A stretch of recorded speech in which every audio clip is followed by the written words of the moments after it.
ఈరోజు ఎంఆర్పిఎస్ ఎంఎస్పి నిజామాబాద్ అనుబంధ సంఘాల కమిటీ ఆధ్వర్యంలో కాంగ్రెస్ పార్టీ జిల్లా ఆఫీస్ ముందు ధర్నా నిర్వహించడం జరిగింది. నల్ల జెండాల ప్రదర్శన చేయడం జరిగింది. ఈ నల్ల జెండాల ప్రదర్శన చేయడానికి ముఖ్య కారణము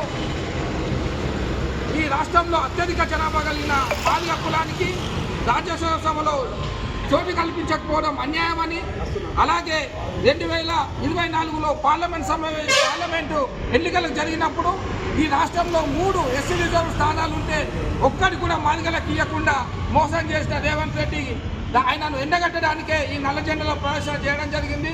ఇదే కాదు, మాదిగలను కాంగ్రెస్ పార్టీ అధికారంలోకి వచ్చినప్పటి నుంచి మోసం చేస్తూనే ఉండడం జరిగింది.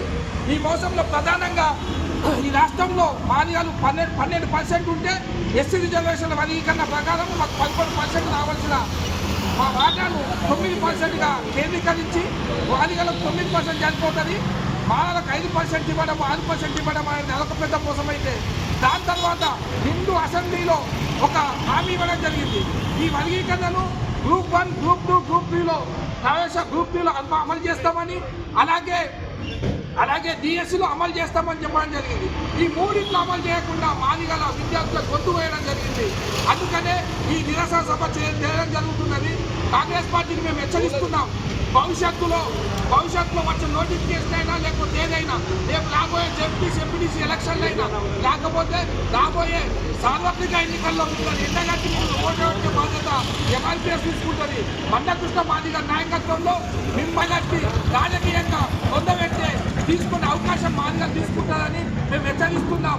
డౌన్ డౌన్ డౌన్ డౌన్ జై మాదిగ.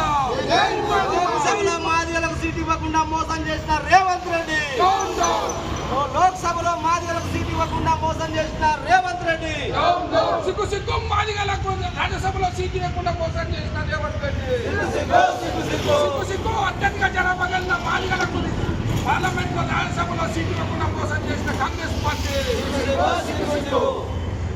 మాదిగల మోసగాడు, మాదిగల మోసగాడు, మాదిగల మోసగాడు, మాదిగల మోసగాడు, లోక్సభలో రాజ్యసభలో సీట్ ఇవ్వకపోవడమా?